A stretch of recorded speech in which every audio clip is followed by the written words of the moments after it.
Comme vous avez vu, c'est des illustrations très enrichissantes sur ce qui se passe en Europe, comme kinésithérapie fonctionnelle, neurologique, respiratoire, pédiatrique, paraplégique, esthétique.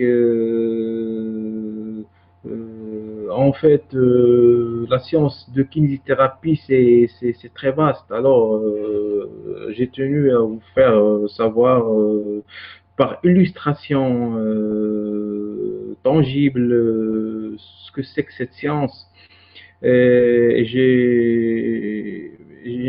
J'espère bien que vous avez bien compris ce que c'est que la kinésithérapie avec tous ces branches. Mais quand même, j'ai tenu à ne diffuser que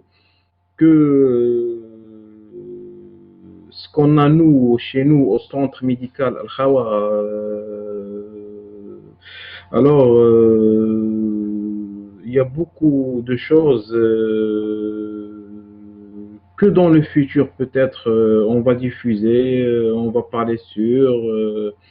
On va essayer de vous cultiver on va essayer de vous cultiver au maximum sur la science en kinésithérapie. Je crois que 60% de la science en kinésithérapie, vous l'avez vu sur ces illustrations. Je crois que c'est ce qu'il y a en Europe comme haute technologie. Euh, dont les Européens fonctionnent avec et dont nous-mêmes fonctionnons avec dans notre centre. Alors, je suis pas là pour vendre mes cures, bien sûr, je suis là pour commercialiser mon centre, mais avant tout, je suis là pour vous cultiver, pour vous informer au maximum sur cette science qui est d'ailleurs une science qui peut sauver beaucoup de vies et qui peut donner le bien-être à beaucoup de personnes. S'il vraiment arrive à en savoir les vertus et connaître comment l'exploiter au maximum. Alors maintenant, on va procéder à la visualisation de notre centre de kinésithérapie et de rajeunissement Al-Khawa qui est situé à Kenitra, Maroc, par des photos qui sont très explicatives sur notre matériel, sur notre centre, sur le design de notre centre, nos appareils, notre staff, nos cures. Je vous laisse un petit peu continuer cette, cette illustration bien tranquillement chez vous. D'ailleurs, même le prix de nos cures, je les ai mentionnés sur ce diapo. Euh, D'ailleurs, si vous consultez toutes les photos, vous allez voir qu'il y a une partie des photos dont j'ai mentionné les prix de chaque cure, de chaque séance, de chaque soin esthétique. Euh,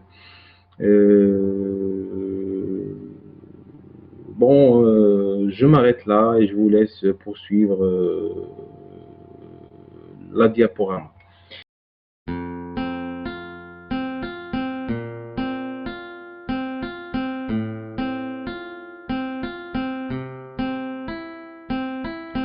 اليوم راني معاك غدوة تاني مستني اكتب بالمكتوب ونكون حداك يا قلبي شوف هواك وين رماني فوق بحر صافي بمواج وداني معاك تبع رياح الحب وعندك حطني ودعني وصاني وقال لي حبيبك ما تنساه. هي الزينة ما درتي فينا، أنا وقلبي قلبنا عليك ما لقينا.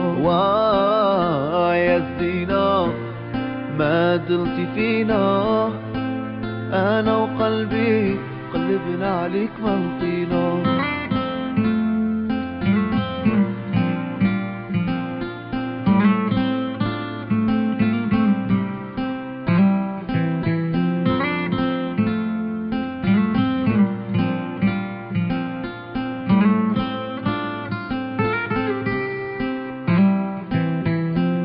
قالوا لي خرجتي في ظلام وعليا سولتي، في غياب القمر عيونك ضويتي. قالوا لي عليك نجمة يا نجمة ما بنتي، وين كنتي هذا شحال قولي لي علاش هربتي. قالوا لي خرجتي في ظلام وعليا سولتي، في غياب القمر بعيونك ضويتي. قالوا لي عليك نجمة يا نجمة ما بنتي، وين كنتي هذا شحال قولي لي علاش هربتي. زينة ما درتي فينا، أنا وقلبي قلبنا عليك ما لقينا. يا زينة ما درتي فينا، أنا وقلبي قلبنا عليك ما لقينا.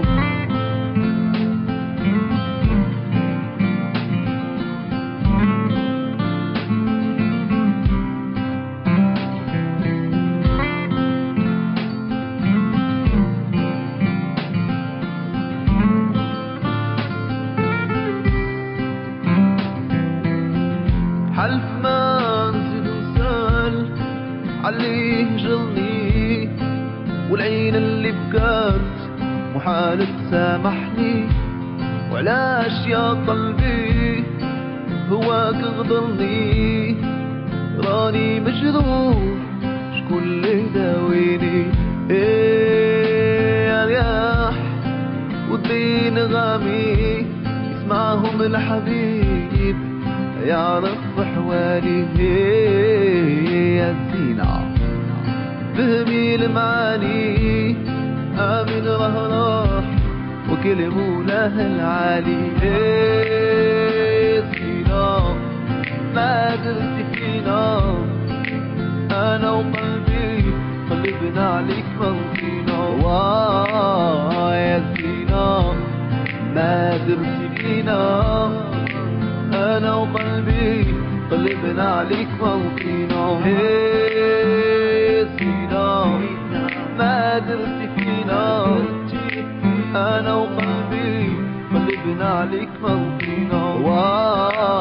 يا زينة ما درتي فينا، أنا وقلبي قلبنا عليك ما لقينا.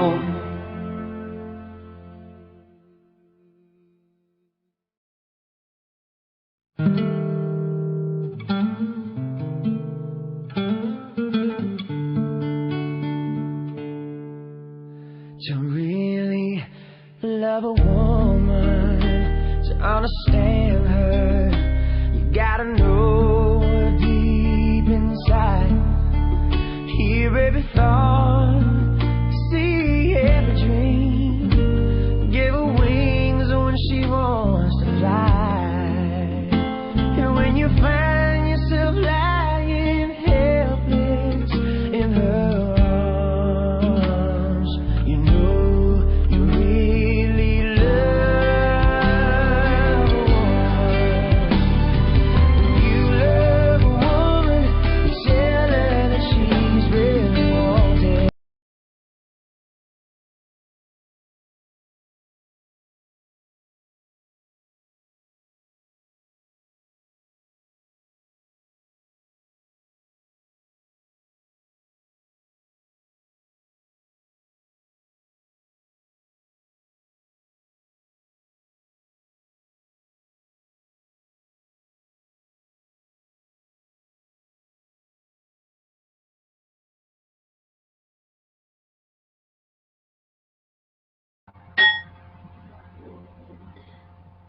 Euh, Salut, je me présente, je m'appelle Bitou Chounes, je suis un pharmacien d'officine, je suis le directeur marketing du centre médical Al-Khawa de kinésithérapie et d'esthétique médicale et de rajeunissement divers.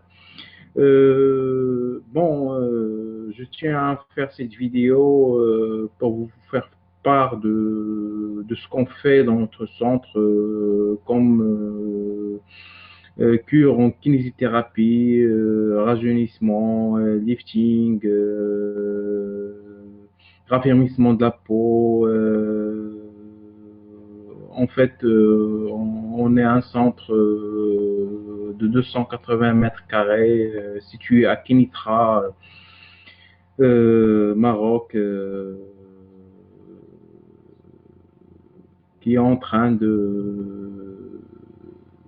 travailler via des appareils à ultrasons, lumière pulsée.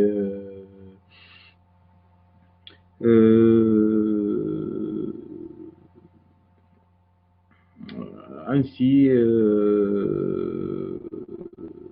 je tiens à présenter cette illustration pour un petit peu promouvoir cette science qui est la kinésithérapie dans le Maroc, où la plupart des Marocains ne connaissent pas vraiment sa vertu.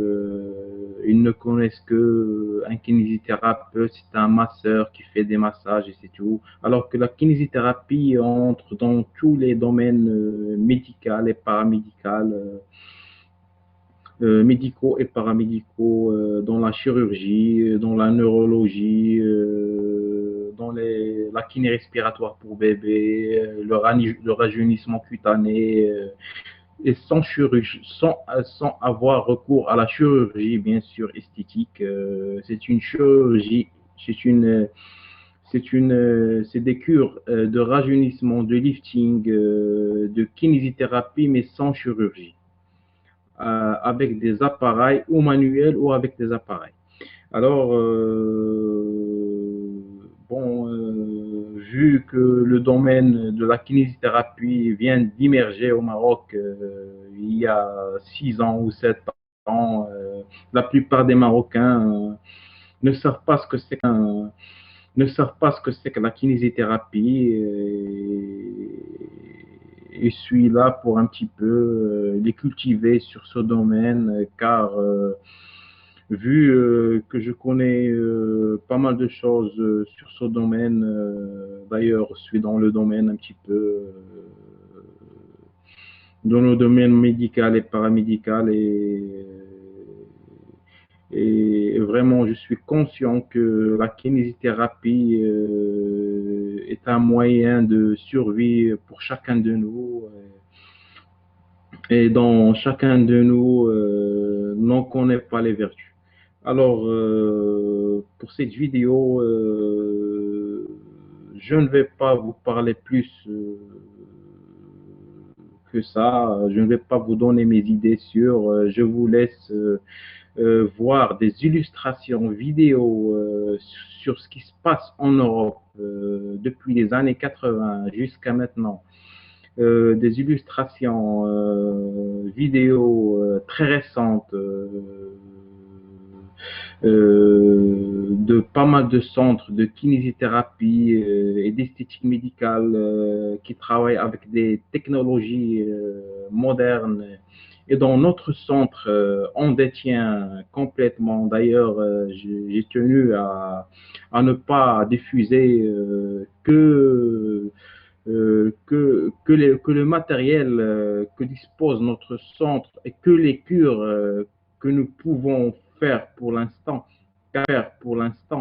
car la science de kinésithérapie est très vaste et rassurez-vous, ce que vous allez voir n'est que 40% de ce que cette science peut donner à l'être humain comme bienfait ou fonctionnel ou neurologique ou psychologique. Alors, essayez de suivre ces illustrations vidéo, essayez de les comprendre, essayez de comprendre qu'est-ce que c'est que la kinésithérapie, au moins essayez de comprendre une partie de la kinésithérapie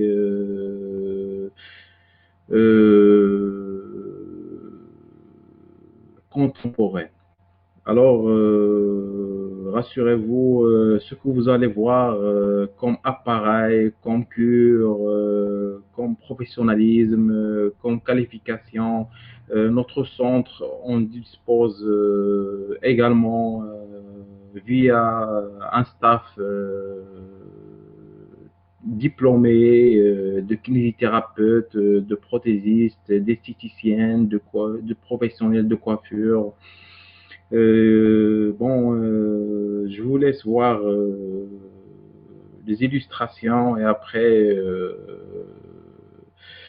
je vous laisse juger vous-même sur les vertus de cette science très noble. Nous allons voir le bilan diagnostique du kinésithérapeute en neurologie. La première question que je me pose lorsqu'on me confie un nouveau patient de neurologie, c'est de savoir quelle est l'évolution de sa pathologie. Pour y répondre, il faut savoir qu'il y a 4 types d'évolution des lésions neurologiques. Premièrement, évolution favorable des lésions neurologiques. Deuxièmement, stabilité chronique des lésions neurologiques. Troisièmement, aggravation rapide des lésions neurologiques. Et une quatrième forme d'évolution, c'est une aggravation très lente des lésions neurologiques. Entre ces grandes catégories, il y a évidemment des catégories intermédiaires, comme par exemple une évolution favorable qui s'arrête et qui devient une stabilité chronique. Alors, premièrement, nous allons voir quelques exemples d'évolution favorable dans lesquels il y a amélioration des lésions neurologiques. Cet enfant présentait un traumatisme crânien en phase d'éveil. Lorsqu'on me l'a confié, il ne tenait pas la position assise sans soutien, il n'arrivait pas à marcher et progressivement, il s'est mis à marcher, d'abord avec un déambulateur, puis ensuite il a pu faire tout un tas de choses, notamment du vélo, donc ça allait de mieux en mieux. On peut voir le film de la rééducation de cet enfant sur Dailymotion. Ceci étant, n'importe quelle technique de rééducation donne de bons résultats dans un cas pareil. Il faudrait être vraiment mauvais pour ne pas avoir de bons résultats. Il y a de nombreux autres cas où les lésions, par exemple après l'ablation chirurgicale récente d'une tumeur cérébrale compressive, après un accident vasculaire cérébral récent, dans une sclérose en plaques à la phase de récupération relative suivant une poussée, dans les syndromes de Guillain-Barré en voie de récupération, etc., etc. Dans ces évolutions favorables, toutes les techniques de rééducation donnent de bons résultats, même les plus farfelus. L'amélioration des lésions neurologiques n'est pas toujours totale, et la phase d'évolution favorable se termine souvent par une phase de séquelles. C'est le cas de ce patient que j'ai connu donc enfant. Il avait des séquelles d'un traumatisme crânien, il a fort bien récupéré, il a pu marcher en tout terrain, mais je l'ai revu 15 ans plus tard, il avait toujours des séquelles neurologiques, en particulier un pied varus-équin, qui le gênait modérément puisqu'il pouvait toujours marcher en tout terrain. Deuxième grande catégorie de patients, ceux qui ont une stabilité, une chronicité des lésions neurologiques. C'est le cas de ce patient qui présentait des séquelles d'infirmité motrice cérébrale et que l'on peut voir sur le site internet YouTube. Il y a 3 films le concernant, dont celui-là, intitulé IMCI-MOC Kinésithérapie, 3 postures de base. Autre exemple de stabilité des lésions neurologiques, les séquelles 2 ans après la phase initiale, 2 ans après la phase initiale, de traumatisme crânien, d'ablation chirurgicale totale et sans récidive d'une tumeur cérébrale, d'accident vasculaire cérébral, etc., etc. Il y a de nombreuses séquelles des lésions neurologiques qui sont malheureusement définitives. Dans tous ces cas chroniques, il ne faut pas se décourager.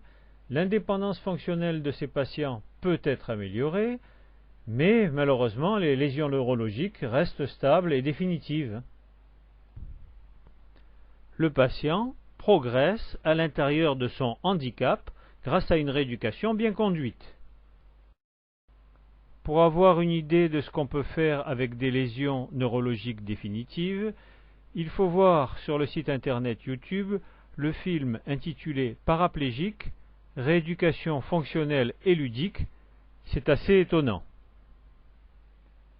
Autre patient, beaucoup plus dramatique, l'aggravation rapide des lésions neurologiques.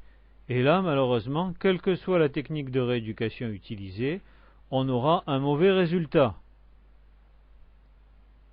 Des cas comme ça, malheureusement, il y en a beaucoup. Par exemple, les scléroses en plaques en phase de poussée évolutive, ou les tumeurs malignes en pleine évolution, mais il y a bien d'autres cas où les lésions neurologiques évoluent spontanément vers une aggravation rapide, et malheureusement, ça donne de mauvais résultats en rééducation. Quatrième type de patient qu'on peut confier à un kinésithérapeute, des cas où il y a une aggravation très très lente, il y a de nombreuses pathologies qui évoluent très lentement, comme les hérédodégénérescences spinocérébelleuses, l'ataxie de Friedreich par exemple, les scléroses en plaques à forme lentement progressive, etc., etc. C'est dans ce type de pathologie qu'une bonne technique de rééducation peut faire la preuve de son efficacité.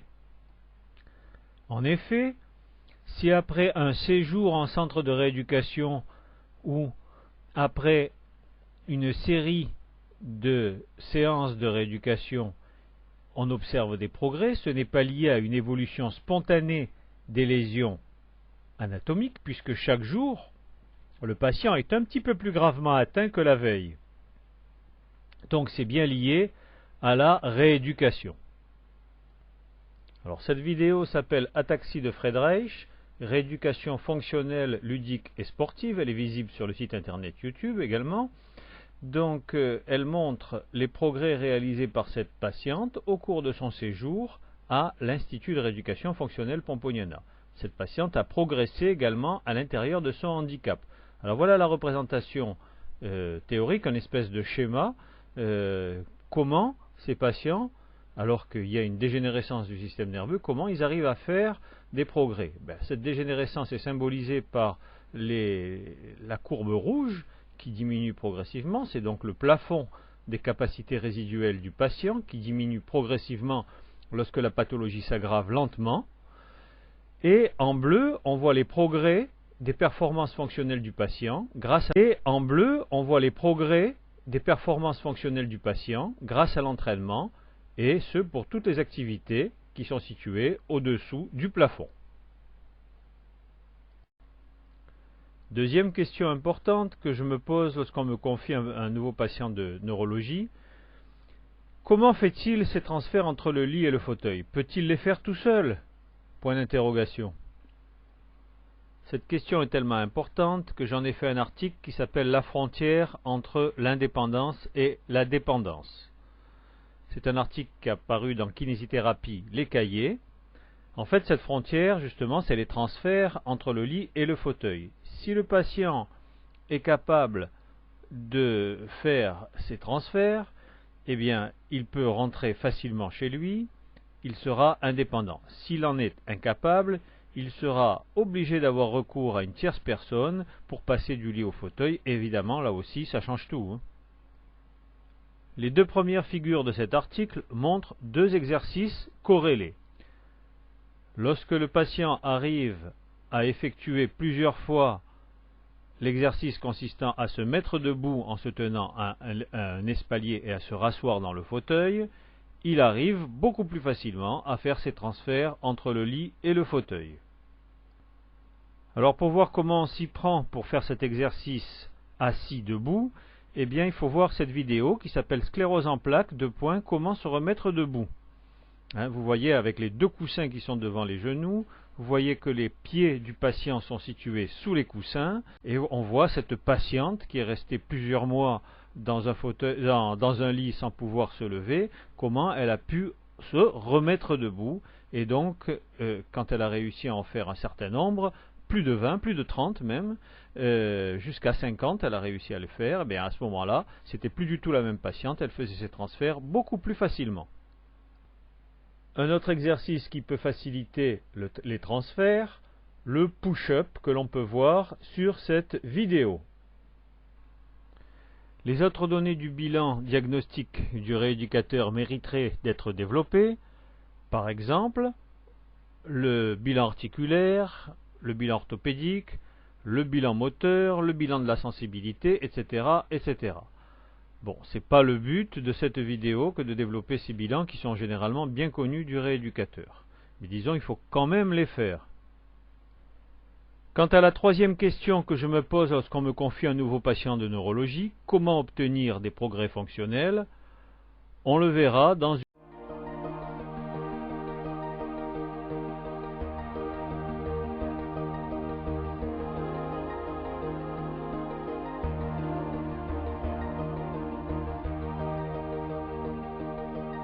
Bienvenue chez Zelsessence, notre centre est dédié à l'amincissement par les soins corporels et par la diététique. Si vous le voulez bien, je vais vous présenter dès à présent nos cabines de soins. Nous allons commencer par l'électrothérapie. La lipolyse sert à microniser les graisses et à les libérer. La lipolyse sert à microniser les graisses et à les libérer. Nous posons des électrodes sous forme de bandelettes aux endroits qui nécessitent de les travailler. On peut donc poser ces bandelettes partout sur le corps, partout où c'est nécessaire. L'électricité va donc venir microniser les graisses et ainsi les scinder. L'électricité va jusqu'au plus profond de l'hypoderme sans toucher le muscle. Une fois les graisses libérées, il faut bien sûr les évacuer. Pour cela, on va faire travailler les muscles qui vont les consommer. On peut, durant la même séance, travailler et les graisses par la lipolyse et la stimulation par l'électrostimulation. Il suffit à ce moment-là de poser des électrodes sur certaines chaînes musculaires, comme par exemple les abdominaux. En procédant de cette manière, les graisses sont travaillées et en même temps elles sont évacuées. On peut également procéder en deux séances, c'est-à-dire travailler les graisses d'abord sur tout le corps et ensuite travailler les muscles.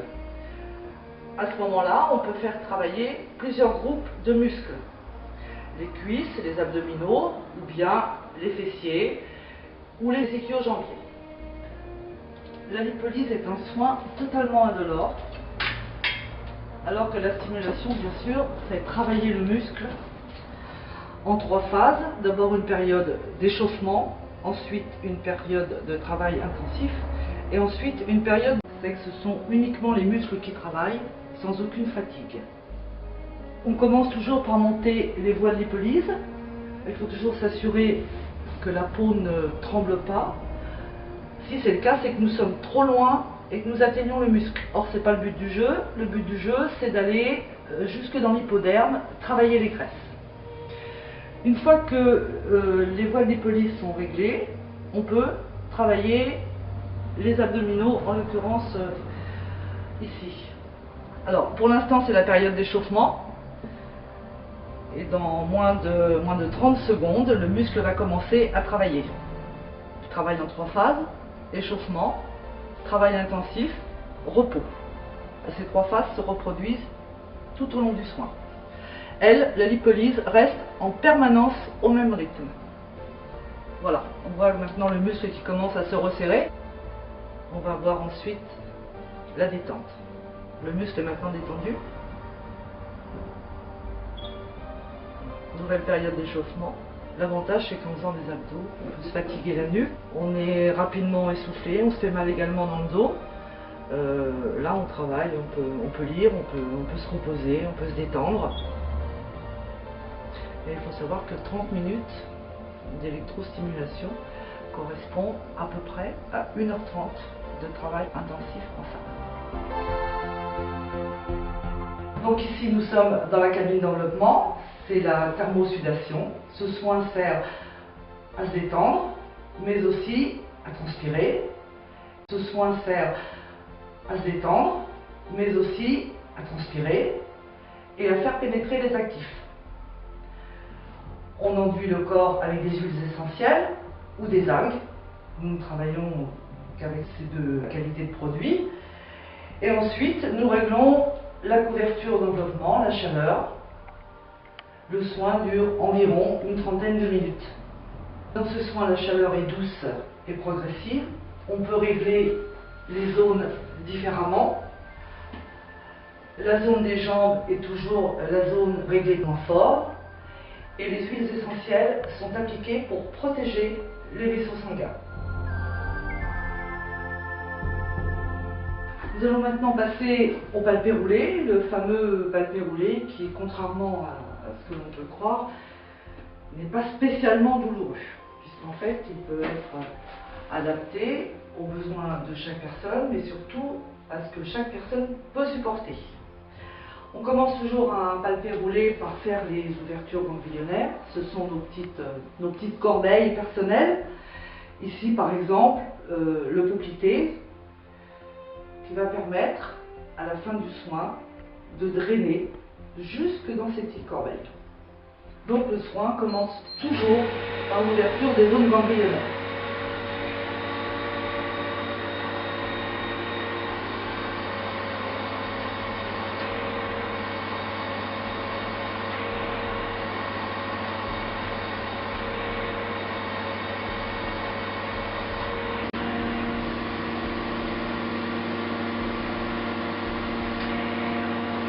Une fois les zones ganglionnaires ouvertes, nous allons procéder au palpé.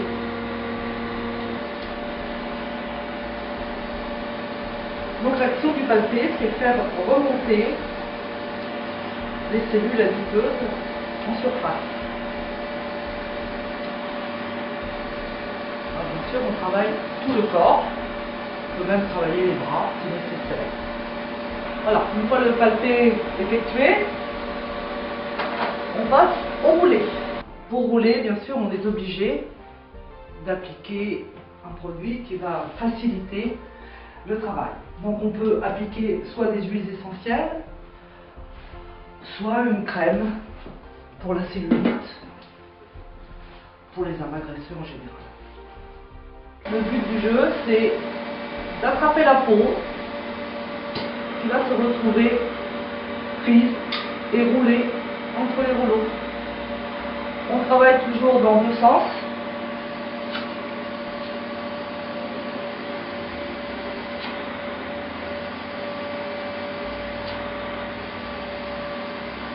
Une fois le roulé effectué, on termine par un drainage de façon à libérer les graisses que l'on vient de travailler et de les envoyer dans les petites corbeilles. En l'occurrence, là nous n'avions simplement ouvert que le poplité. Donc on va remonter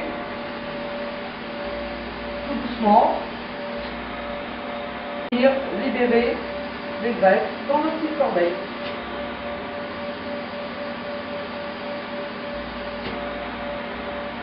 Ici on a le triangle de Scarpa que l'on ouvre en principe quand la personne est sur l'autre côté. Mais donc on vient aussi libérer dans ces parties.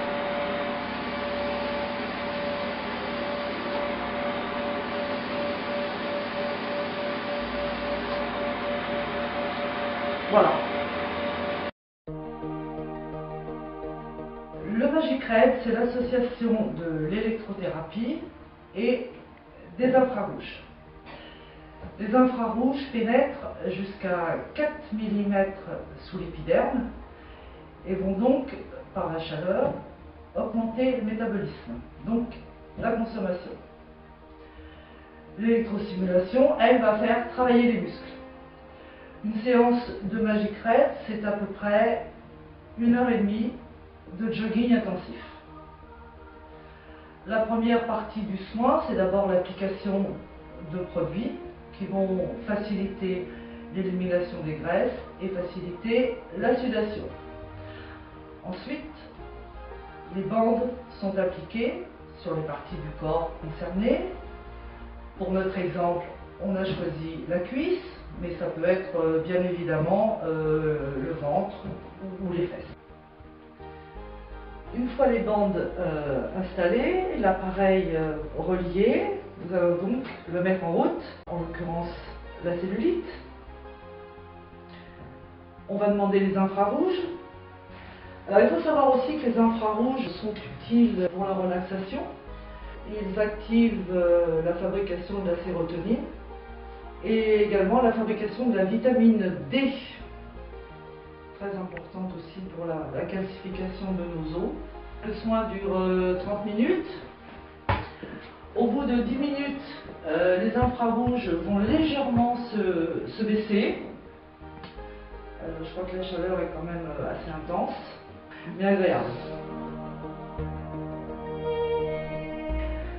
Le sauna infrarouge, donc il sert à la détente, à la relaxation, mais aussi bien sûr à la sudation. Le soin dure 30 minutes et la chaleur peut être réglée suivant le désir de la personne. Ce sauna n'a aucune humidité à l'intérieur, ce qui permet aux personnes, même ayant quelques problèmes respiratoires, de pouvoir en profiter. Nous allons passer maintenant aux ultrasons qui servent à la micronisation des graisses. Les ultrasons sont totalement inaudibles. On applique ces plaques de céramique après les avoir enduites d'un gel, un gel médical,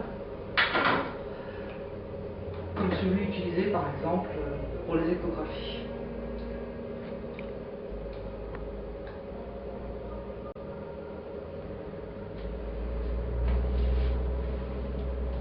Alors, tout comme la lipolyse, on applique les plaques sur les endroits graisseux.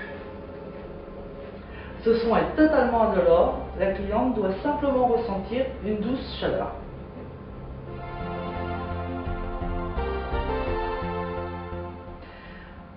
Certains soins se complètent, comme par exemple le palpé roulé, qui nécessite souvent après un drainage. Les ultrasons qui souvent sont complétés par le palpé roulé, la lipolyse par l'électrothérapie, mais la plupart de ces soins nécessitent du drainage, de façon à évacuer toutes les petites cellules graisseuses qui auront été travaillées, scindées et micronisées. On applique un produit pour les jambes, un produit rafraîchissant, déjà pour commencer, puisque ce soin est aussi fait pour soulager les jambes lourdes, ce qui n'est pas négligeable dans certaines professions, comme par exemple les coiffeuses. Les bottes de pressoplastie, puisque ce soin s'appelle ainsi, sont formées de cellules qui vont se gonfler, chacune leur tour, et reproduire un drainage manuel comme s'il était fait de la cheville jusqu'à l'aine.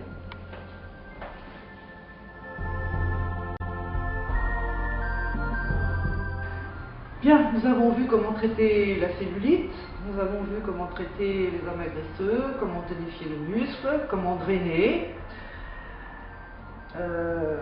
Il faudrait aussi peut-être que nous parlions maintenant du poids. C'est une partie qui n'est pas négligeable. Ici, on vous prend en charge.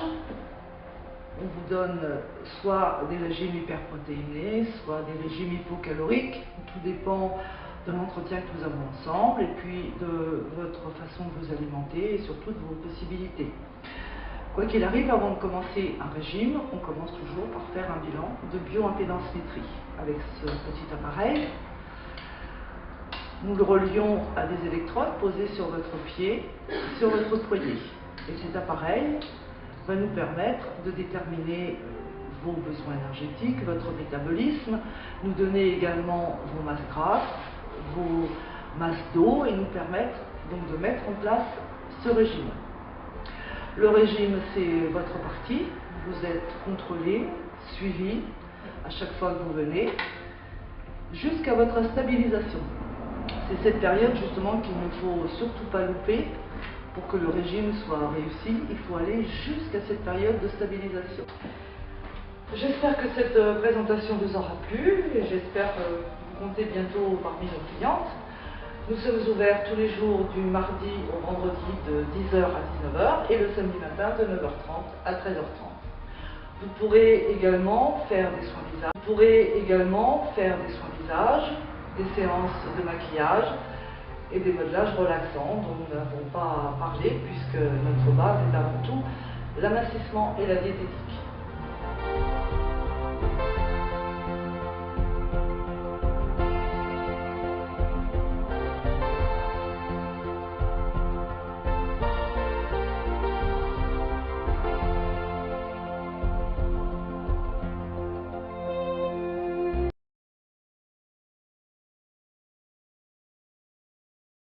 La première approche musculaire est une approche qui se fait de façon manuelle, c'est-à-dire que c'est sur un toucher vaginal qu'on va percevoir, parce qu'il n'y a pas d'autre moyen de percevoir les choses, sur un toucher vaginal qu'on va examiner déjà le degré de force musculaire, et à partir de cela qu'on va essayer d'augmenter comme sur n'importe quel autre muscle du corps. La plus grosse difficulté, c'est le problème de la localisation musculaire, des muscles cachés.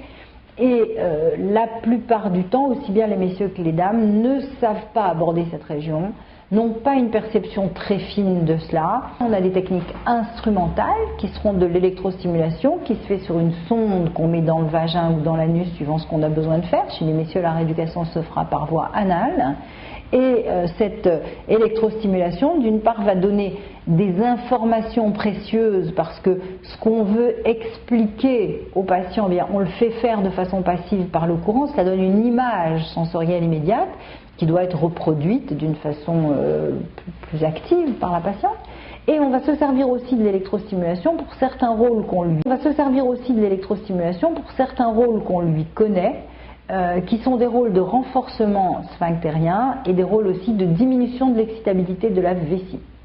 Et sur le mode instrumental, on va se servir aussi d'une autre technique qui s'appelle le biofeedback, qui en gros est un peu assimilable à un monitoring, c'est-à-dire que quand une patiente contracte ses muscles de façon active, eh bien, on va pouvoir lui montrer des preuves sur un écran, sur un système sonore, sur un système visuel, de ce qu'elle est en train de faire. Elle va pouvoir se corriger, s'auto-corriger en regardant ce qu'elle fait sur l'écran. Donc c'est un système qui permet de façon très apparemment technique de donner des renseignements très objectifs sur ce que fait la patiente et de lui montrer un peu une réalité de ce qu'elle fait. Ça va être un outil qui, chaque fois qu'on veut obtenir un but, va nous servir.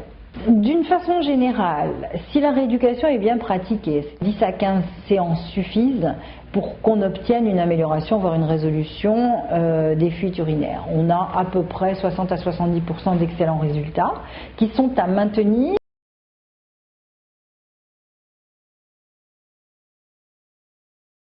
Le premier interlocuteur, c'est soit le gynécologue, soit le généraliste, qui va se dire que peut-être cette incontinence va être une indication de rééducation. Donc d'une façon générale, la première réponse à une incontinence moyenne qui n'a pas été provoquée du jour au lendemain par une circonstance particulière va être une indication de rééducation. Bon. Donc le médecin va envoyer la patiente chez le kinésithérapeute. Le kinésithérapeute va faire un bilan, c'est-à-dire qu'il va interroger sa patiente, il va l'examiner et il va regarder si sa musculature pelvienne, c'est-à-dire celle qui intervient dans l'incontinence, est une musculature de bonne ou de mauvaise qualité. Le but de cette première approche va être de rendre une musculature de mauvaise qualité meilleure et d'apprendre à tout le monde à s'en servir. D'une façon générale, si la rééducation est bien pratiquée, 10 à 15 séances suffisent pour qu'on obtienne une amélioration, voire une résolution des fuites urinaires. On a à peu près 60 à 70% d'excellents résultats qui sont à maintenir et qui sont à maintenir dans le temps. Le but, c'est d'exercer une fonction dont on va se servir au quotidien. Donc, une dizaine, une quinzaine de séances pour obtenir ce but-là, que la patiente utilise dans la vie quotidienne, qui plusieurs mois après est revu sur 5-6 séances de rafraîchissement, un petit peu de petite piqûre de rappel, on va passer là dans le champ des investigations supplémentaires qui vont être faites par le médecin, qui vont être demandées par le médecin ou le gynécologue. Et à ce moment-là, on va voir s'il y a des facteurs plus organique. Est-ce qu'il y a une faiblesse sphinctérienne? Est-ce qu'il y a une excitabilité de la vessie plus importante? Est-ce qu'il y a des facteurs liés aux antécédents de la patiente? Est-ce qu'elle prend des médicaments qui peuvent favoriser une incontinence? À ce moment-là, écoutez, les choses prennent un peu plus d'ampleur. On passe aux examens, puis aux traitements médicaux éventuellement, aux traitements chirurgicaux éventuellement. Au début des traitements, on demande aux patients à quel degré ils évaluent la gêne dans leur vie. Et ce degré de gêne est très différent suivant les gens. Donc notre rôle à nous, aussi bien en rééducation qu'en médicaments, qu'en prescription de médicaments, ça va être lié à ce que nous décrivent les gens. Vous voyez, ça c'est un peu différent du traitement médical strict où on dit « je vous ferai ça ». Et là, si notre patiente, elle va être améliorée à 50% ou à 60% ou à 70%, ça ne va pas être apprécié de la même façon. Est-ce que vous pouvez vivre comme ça? Est-ce qu'on peut vous donner des petits moyens? Protection, port de tampon pendant le sport. Vous voyez, ça va être la négociation permanente pour essayer d'apporter des petits moyens.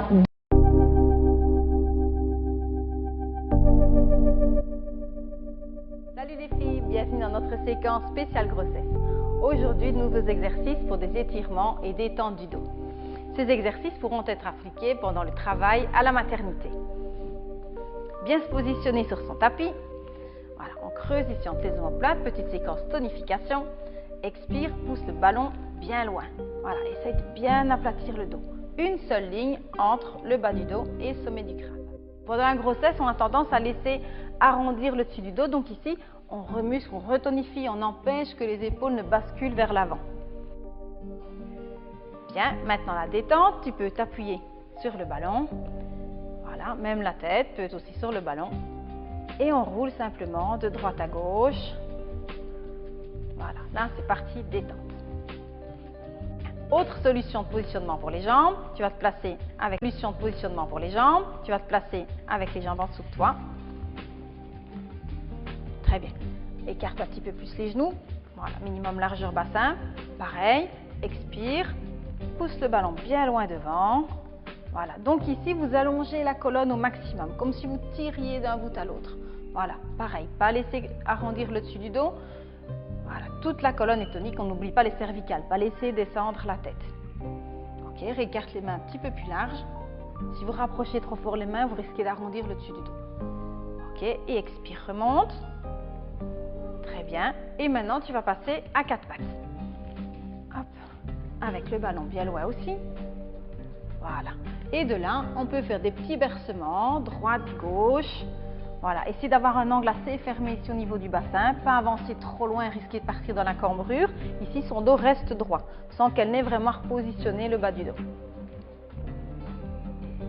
Hop, et pareil, la phase détente, avec les mains dessus, les bras, la tête posée, les petits bercements. Voilà, cette position est très chouette à adopter pendant le travail pour aider bébé à se positionner, pour aider à ce que son dos descende, se placer près du nombril. Quand il tape dans les côtes, c'est aussi très chouette, vous lui laissez beaucoup plus d'espace et votre dos est soutenu. Encore un nouveau petit exercice maintenant, justement avec les bébés qui tabassent ici dans les côtes, pour vous aider à ouvrir le côté. Voilà, comme on a déjà vu, on évite de tasser le côté opposé à l'étirement. Donc ici, elle va essayer d'englober le ballon, voilà, le plus fort possible pour ne pas tasser son côté gauche. Ok, maintenant, le bras droit monte, hop, et tu ouvres. Ici, voilà, tout ce côté-là. Vous voyez toute la place que vous allez rendre ici à bébé. Voilà, on va chercher bien loin sans laisser monter l'épaule vers l'oreille. On se grandit au maximum. Ok, on revient. Évidemment, ces exercices, on le fait des deux côtés, donc vous changez de côté chez vous. Ok, on a vu là plusieurs exercices qui vont vous servir pour donner un petit peu plus de place au bébé et vous étirer sans vous tasser. N'oubliez pas que vous choisissez la position qui vous convient, que ce soit assis en tailleur, à genoux ou de côté. N'hésitez pas à les essayer, à tester ce qui vous convient, qui vous soulage. Prenez soin de vous, on se retrouve très bientôt dans une nouvelle vidéo. Ciao!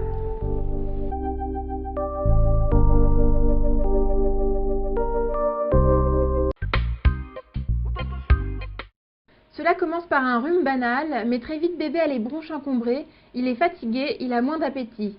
Pas de doute, c'est la bronchiolite. Premier geste, consulter son médecin. C'est le médecin qui va d'abord évaluer l'état respiratoire de l'enfant, la tolérance de la bronchiolite. Et puis effectivement, le médecin qui aura évalué déjà effectivement le nourrisson à ce stade pourra le confier à un kinésithérapeute qui lui d'ailleurs va poursuivre l'évaluation. La kiné respiratoire est ainsi incontournable. Mais comment se déroule une séance en pratique? Donc la première chose, c'est qu'on déshabille l'enfant. Il faut le regarder respirer. Et on voit comment il respire. On va l'installer sur le dos. Et on va l'installer sur un plan à 30 degrés. Pourquoi à 30 degrés? Tout simplement pour éviter qu'il régurgite. Ensuite, on va mettre une main sur le thorax et simplement tester.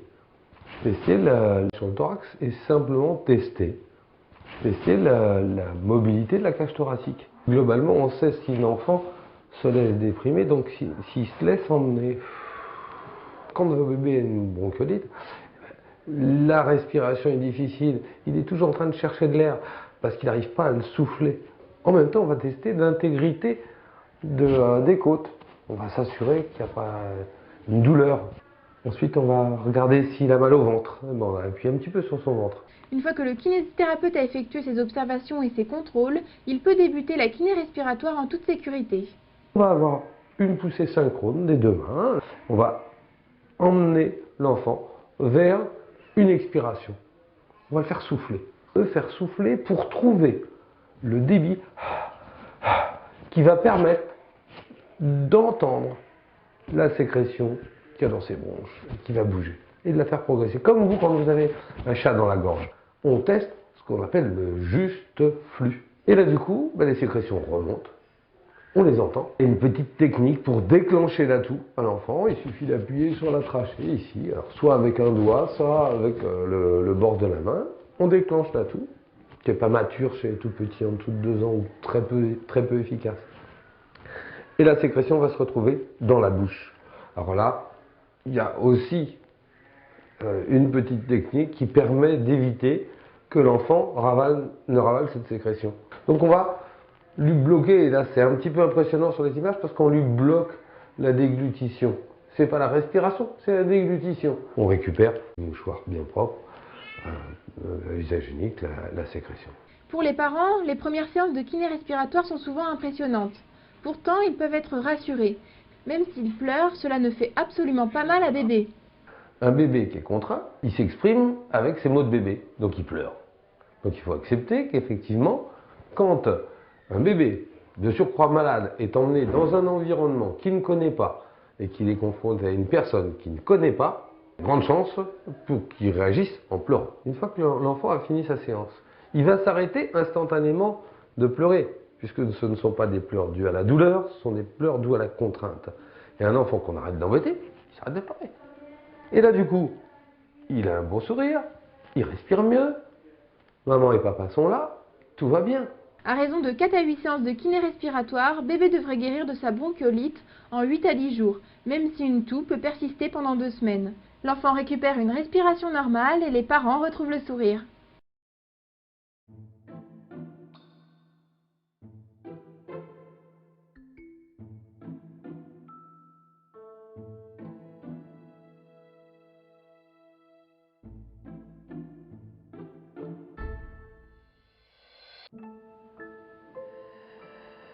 Voilà.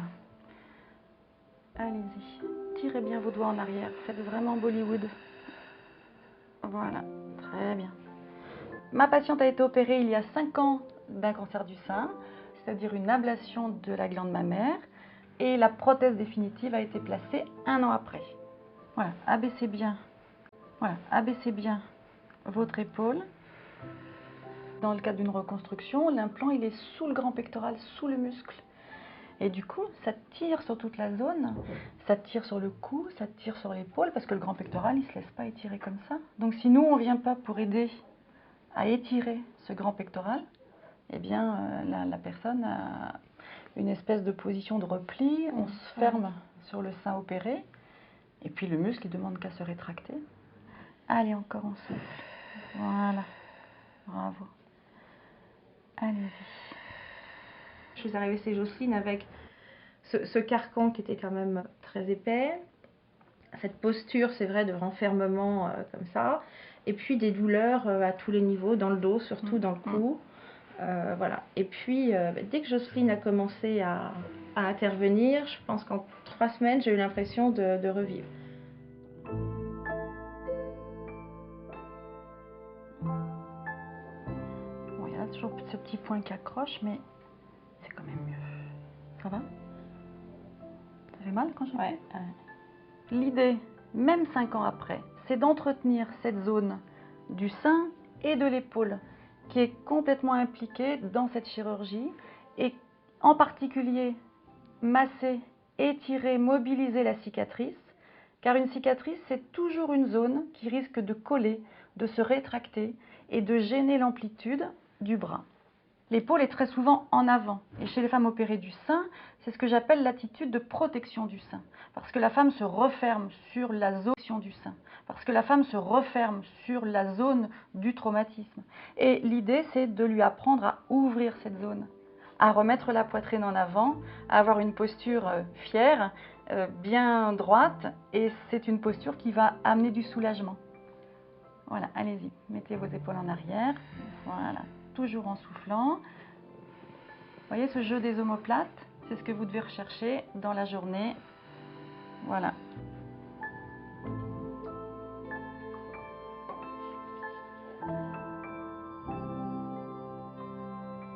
On ne doit jamais oublier que l'opération du sein, en fait, a des conséquences à l'arrière du corps et en particulier au niveau de cette zone de l'omoplate. Donc la mobilisation, le massage de l'omoplate, des muscles qui l'entourent sont très importants et on est toujours dans une optique de bien-être. Il n'y a aucune contre-indication à masser après une chirurgie. Bien au contraire, on va vraiment aller vers la relaxation et la détente.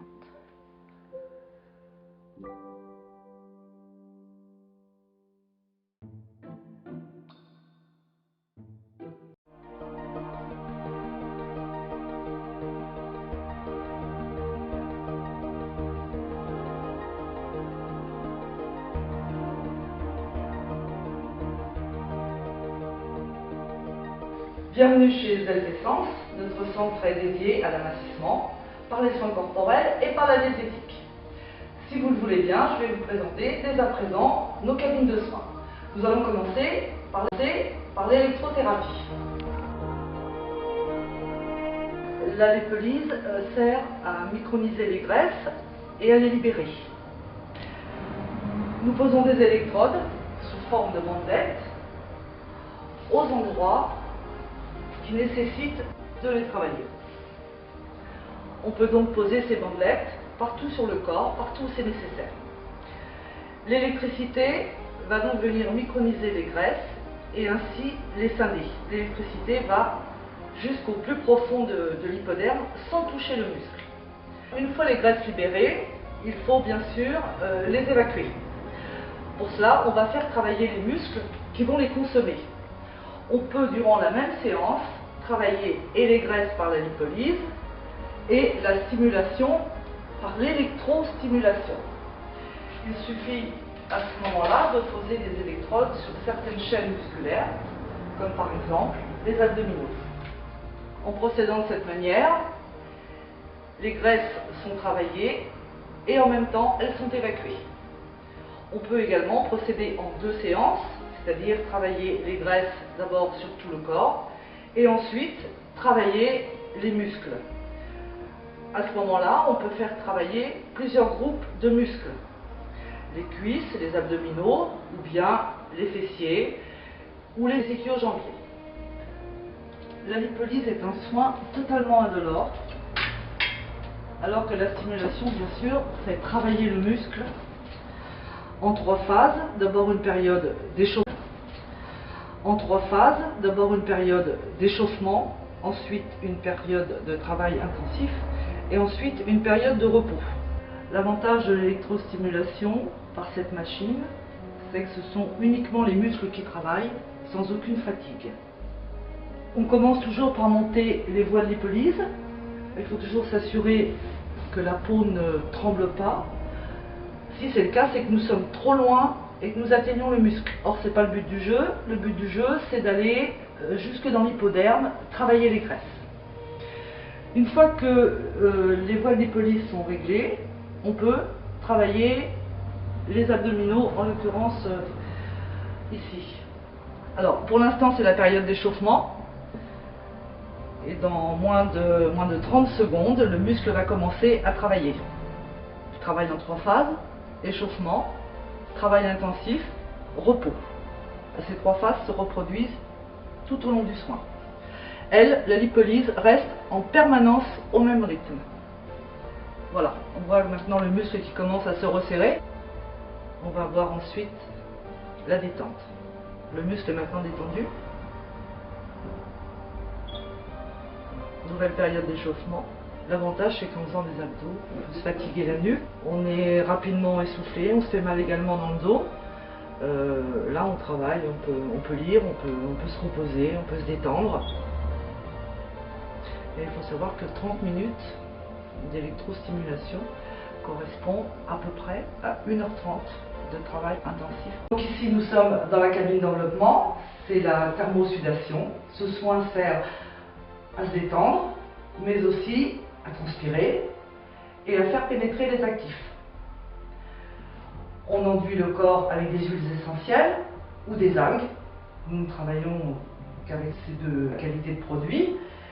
Et ensuite, nous réglons la couverture d'enveloppement, la chaleur. Le soin dure environ une trentaine de minutes. Dans ce soin, la chaleur est douce et progressive. On peut régler les zones différemment. La zone des jambes est toujours la zone réglée moins fort. Et les huiles essentielles sont appliquées pour protéger les vaisseaux sanguins. Nous allons maintenant passer au palpé roulé, le fameux palpé roulé qui, contrairement à ce que l'on peut croire, n'est pas spécialement douloureux, puisqu'en fait il peut être adapté aux besoins de chaque personne, mais surtout à ce que chaque personne peut supporter. On commence toujours un palpé roulé par faire les ouvertures ganglionnaires. Ce sont nos petites corbeilles personnelles. Ici, par exemple, le poplité, qui va permettre, à la fin du soin, de drainer jusque dans ces petites corbeilles. Donc le soin commence toujours par l'ouverture des zones ganglionnaires.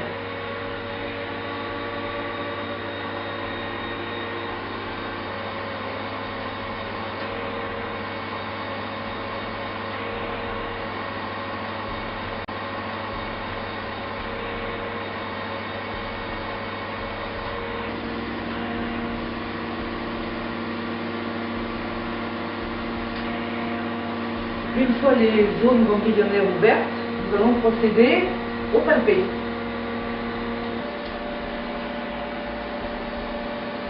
Donc l'action du palpé, c'est faire remonter les cellules adipeuses en surface. Alors, bien sûr, on travaille tout le corps. On peut même travailler les bras si nécessaire. Voilà, une fois le palpé effectué, on passe au roulé. Pour rouler, bien sûr, on est obligé d'appliquer un produit qui va faciliter le travail. Donc on peut appliquer soit des huiles essentielles, soit une crème pour la cellulite, pour les amagresseurs en général. Le but du jeu, c'est d'attraper la peau qui va se retrouver prise et roulée entre les rouleaux. On travaille toujours dans 2 sens.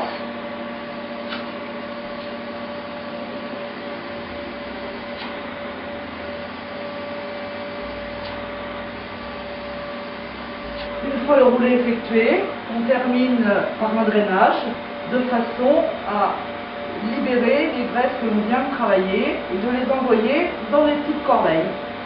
En l'occurrence, là nous n'avions simplement ouvert que le poplité. Donc on va faire tout doucement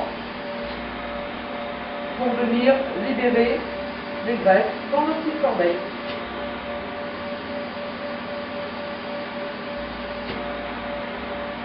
Ici, on a le triangle de Scarpa que l'on ouvre en principe quand la personne est sur l'autre côté. Mais donc, on vient aussi libérer dans ces parties.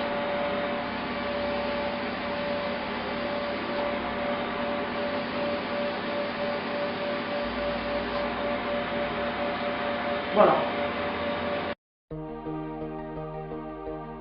Le Magicred, c'est l'association de l'électrothérapie et des infrarouges. Les infrarouges pénètrent jusqu'à 4 mm sous l'épiderme et vont donc, par la chaleur, augmenter le métabolisme, donc la consommation. L'électrostimulation, elle, va faire travailler les muscles. Une séance de Magicred, c'est à peu près 1h30 de jogging intensif.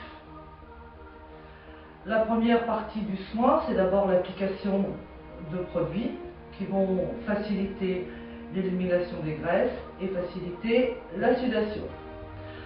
Ensuite, les bandes sont appliquées sur les parties du corps concernées. Pour notre exemple, on a choisi la cuisse, mais ça peut être bien évidemment le ventre ou les fesses. Une fois les bandes installées, l'appareil relié, nous allons donc le mettre en route. Donc nous allons sélectionner, là, en l'occurrence, la cellulite. On va demander les infrarouges. Alors, il faut savoir aussi que les infrarouges sont utiles pour la relaxation.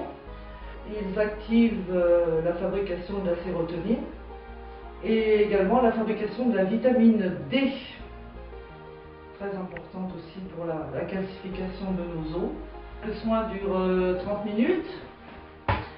Au bout de 10 minutes, les infrarouges vont légèrement se baisser. Je crois que la chaleur est quand même assez intense, mais agréable. Le sauna infrarouge, donc il sert à la détente, à la relaxation, mais aussi bien sûr à la sudation. Le soin dure 30 minutes et la chaleur peut être réglée suivant le désir de la personne. Ce sauna n'a aucune humidité à l'intérieur, ce qui permet aux personnes, même ayant quelques problèmes respiratoires, de pouvoir en profiter. Nous allons passer maintenant aux ultrasons qui servent à la micronisation des graisses. Les ultrasons sont totalement inaudibles.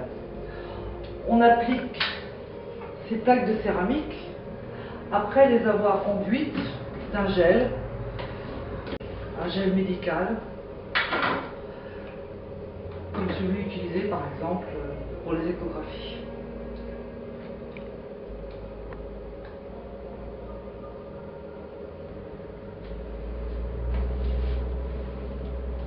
Alors, tout comme la lipolyse, on applique les plaques sur les endroits graisseux. Ce soin est totalement indolore, la cliente doit simplement ressentir une douce chaleur.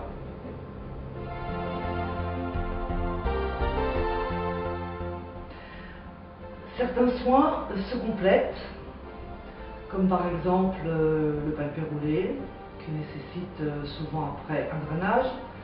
Les ultrasons qui souvent sont complétés par le palpé roulé, la lipolyse par l'électrothérapie, mais la plupart de ces soins nécessitent du drainage, de façon à évacuer toutes les petites cellules graisseuses qui auront été travaillées, scindées et micronisées.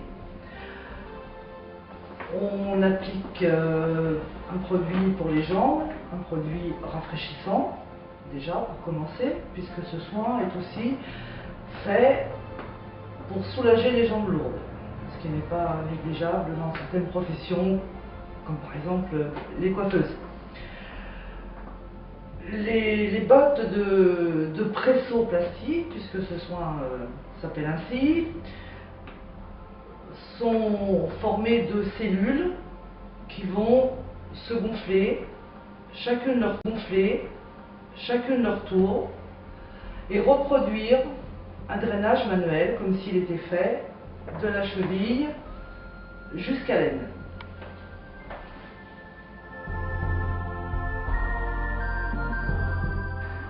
Bien, nous avons vu comment traiter la cellulite, nous avons vu comment traiter les amas graisseux, comment tonifier les muscles, comment drainer. Il faudrait aussi peut-être que nous parlions maintenant du poids. C'est une partie qui n'est pas négligeable. Ici, on vous prend en charge. On vous donne soit des régimes hyperprotéinés, soit des régimes hypocaloriques.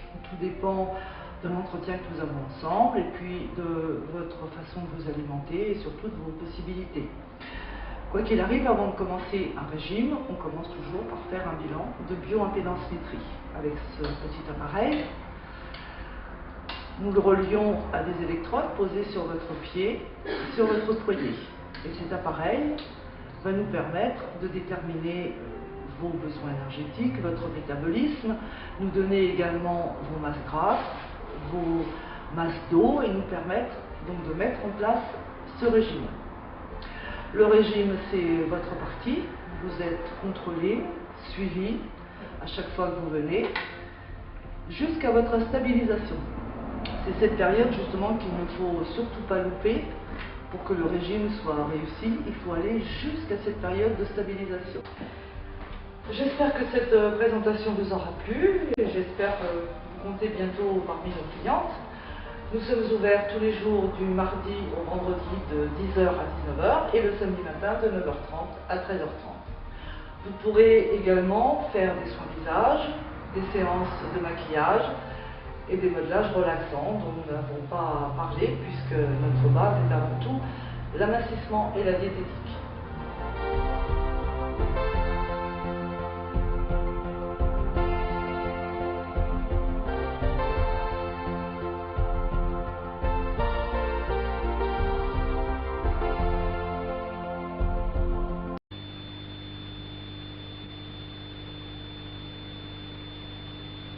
Le traitement du pied-bot varus-équin par la méthode fonctionnelle associe kinésithérapie et moyens de contention.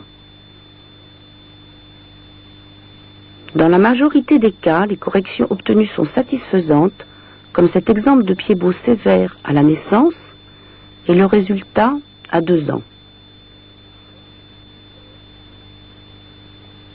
Le traitement rigoureux se compose globalement de 3 étapes successives adapté au développement psychomoteur de l'enfant. Pendant la première période, les séances de kinésithérapie sont quotidiennes et les contentions permanentes. Plusieurs mobilisations vont être pratiquées sur un enfant détendu, voire endormi. La dérotation du bloc calcanéopédieux permet de corriger l'adduction globale du pied par rapport au talus ou astragale et à la jambe, qui constitue l'unité talo-tibiofibulaire.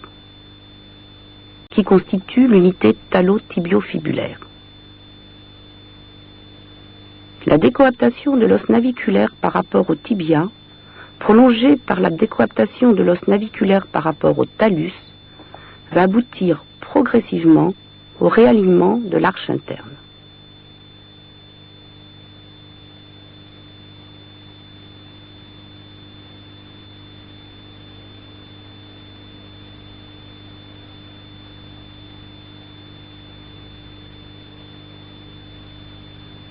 La correction de l'équin peut faire l'objet de différentes prises d'étirement du tendon d'Achille par traction du calcanéum exclusivement, interdisant ainsi toute fausse correction sagittale dans l'articulation médiotarsienne.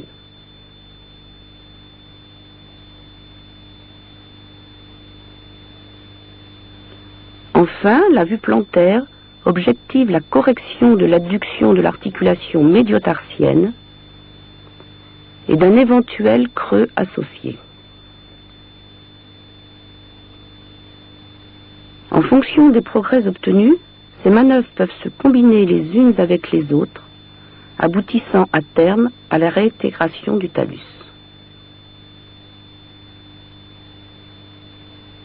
Pour conserver conserver le bénéfice des corrections manuelles et prolonger le geste kinésithérapique, le pied est installé sur une plaquette avec des bandes de sparadrap non extensibles et hypoallergiques.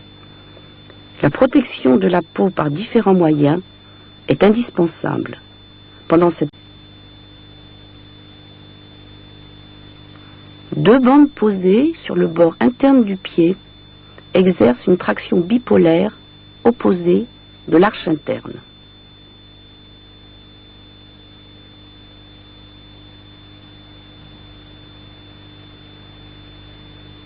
La première bande tracte l'avant-pied vers l'avant. Une deuxième bande fixe l'avant-pied tracté sur la plaquette.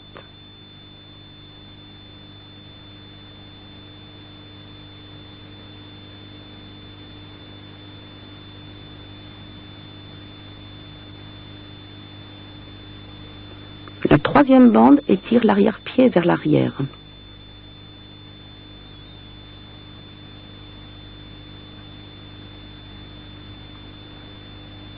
La quatrième bande accroche la grosse tubérosité du calcanéum et se rabat sans traction de part et d'autre de la plaquette. Une cinquième bande verticale solidarise le calcanéum à la plaquette. En aucun cas, il ne doit se décoller de celle-ci.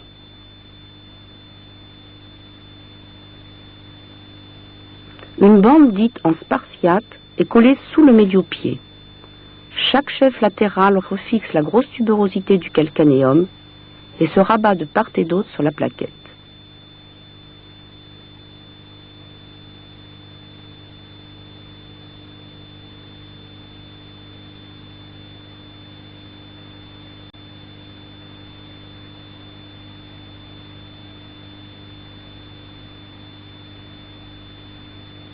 Une septième bande verticale de calcanéum assure d'une bonne solidarisation. Enfin, une bande de sparadrap élastique termine le montage. La coloration du pied doit rester normale du début jusqu'à la fin de la pose.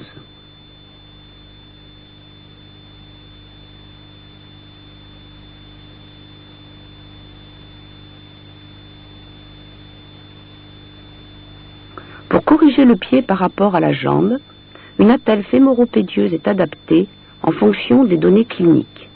Elle n'est jamais hypercorrigée.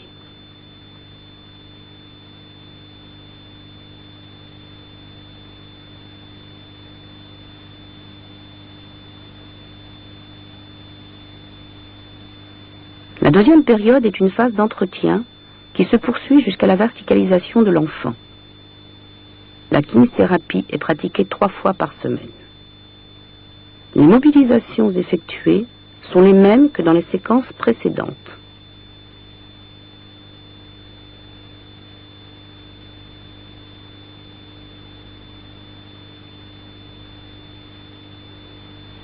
On y ajoute la mobilisation en flexion dorsale et en flexion plantaire de l'articulation tibio-tarsienne de façon à surveiller l'installation d'une éventuelle rétraction du tibial antérieur nocive car varisante.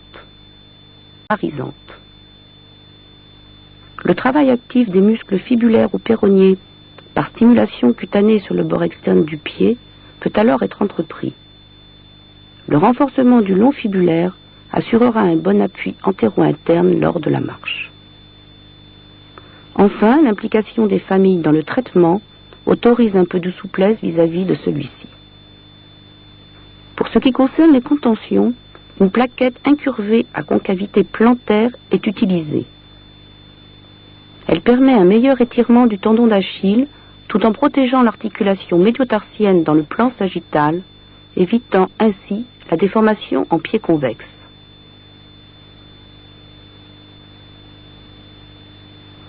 Dans la journée, une attelle courte est suffisante. Elle laisse plus d'autonomie à l'enfant qui va acquérir la station assise puis le 4 pattes. La troisième période est celle de la verticalisation et de la marche. Plaquettes et attelles courtes ne sont pas une entrave à ces acquisitions. Plus l'enfant va se verticaliser, plus il est libéré des contentions dans la journée. La marche nu-pied est recommandée et nous permet d'apprécier les défauts résiduels de façon à pouvoir les corriger par la kinésithérapie et les moyens nocturnes.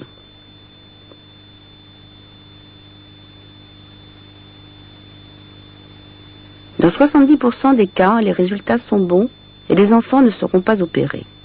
Rarement, une ténotomie percutanée du tendon d'Achille, suivie d'un plâtre fémoro-pédieux pendant 3 semaines, peut être proposée dès l'âge de 4 à 6 mois.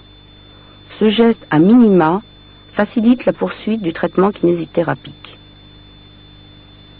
Quand une chirurgie plus invasive est nécessaire, l'indication peut être posée dès que l'enfant se verticalise, puis à tout moment si le résultat se dégrade, car un pied beau n'est jamais dit guéri avant la fin de la croissance. Quoi qu'il en soit, bien traité, le pied-beau varus-équin ne doit plus être considéré comme un handicap, l'enfant est chaussé normalement, les sports et les loisirs de plein air sont vivement encouragés.